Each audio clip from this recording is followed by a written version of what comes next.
The Galactic Council's chamber fell silent as Ambassador Zethkar's words echoed through the crystalline halls of Nexus Prime.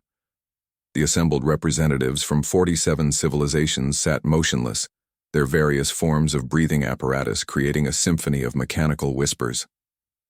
"The humans refuse," Zethkar repeated, his four eyes blinking in sequence. "They have rejected our generous offer of servitude." High Counselor Vexani leaned forward on her floating platform, her tentacles writhing with displeasure. "Impossible. No species has ever refused the Council's protection. They must have misunderstood." The holographic display showed Earth hanging in the void like a blue marble, its single moon casting shadows across unfamiliar continents. Such a small world, yet it had produced the most stubborn species the Council had encountered in 3 millennia. "Perhaps," suggested Counselor Mortek, his insectoid mandibles clicking, "we underestimated their primitive nature. Surely when faced with our fleets they will reconsider." The Council had followed the same protocol for centuries. When a new species achieved faster-than-light travel, they were presented with a choice: submit to Council authority and accept their designated role in galactic society or face annihilation. It was efficient. It was clean. It maintained order. No one had ever chosen the third option. Admiral Sarah Chen stood on the bridge of the UES Defiance, watching the Council's armada emerge from hyperspace. 200 ships, each one larger than anything humanity had ever built. The sight should have been terrifying. Instead, she felt something her alien counterparts couldn't comprehend: defiant pride. "Ma'am," her communications officer called. "Out. Incoming transmission from the Council flagship." "Put it through." Zethkar's face filled the screen, his expression what humans might interpret as smugness. "Admiral Chen, you see now the futility of resistance. Your entire fleet numbers, barely 50 vessels. Surrender and your species will be granted the honor of serving as laborers in the outer systems." Chen's smile was sharp as broken glass. "Ambassador, let me share something with you about human history.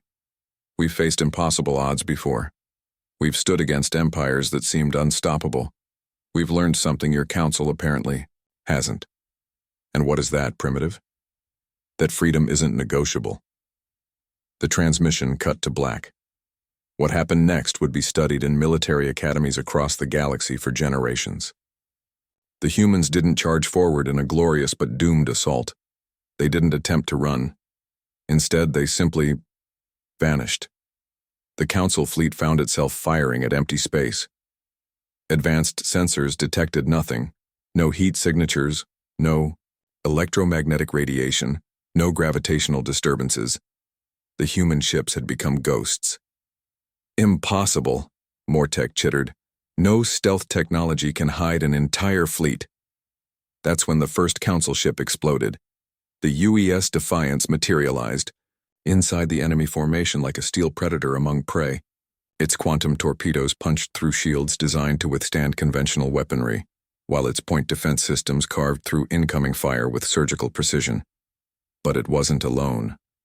Across the battlefield, human vessels phased, in and out of normal space, striking like phantoms before disappearing again. They moved with a coordination that defied logic, as if connected by some invisible network. Zethkar watched in horror as his flagship's sister ship was torn apart by weapons that seemed to bend the laws of physics. "How are they doing this? Our intelligence reports showed no such capabilities." His tactical officer's voice trembled.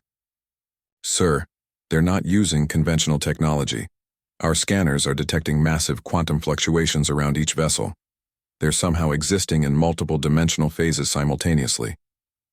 On the Defiance's bridge, Chen allowed herself a moment of satisfaction. Humanity's first contact with an alien artifact, a derelict ship found drifting in the Kuiper Belt, had taught them that the universe operated on principles far stranger than they'd imagined.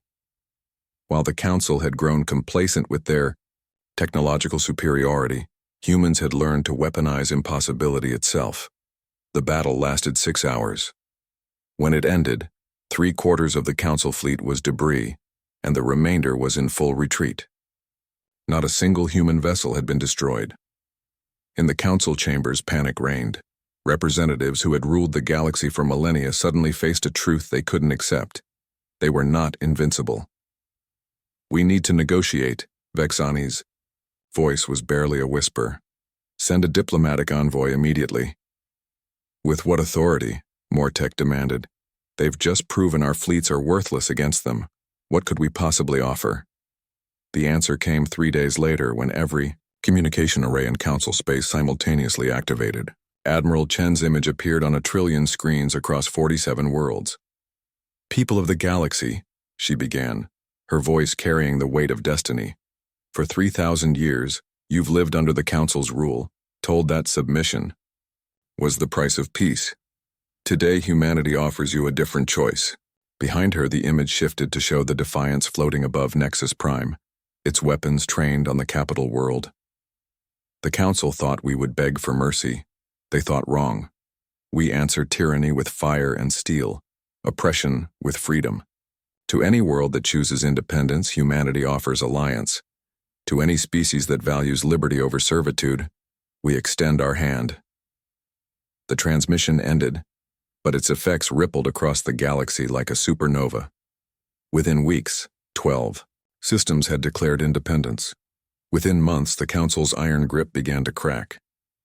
The revolution had begun, led by a species that refused to kneel. In her private quarters aboard the Defiance, Admiral Chen looked out at the stars and smiled. The Council had made one fatal miscalculation. They assumed all species valued survival over freedom. They had never met humans before. Word count, 1,000 dogs.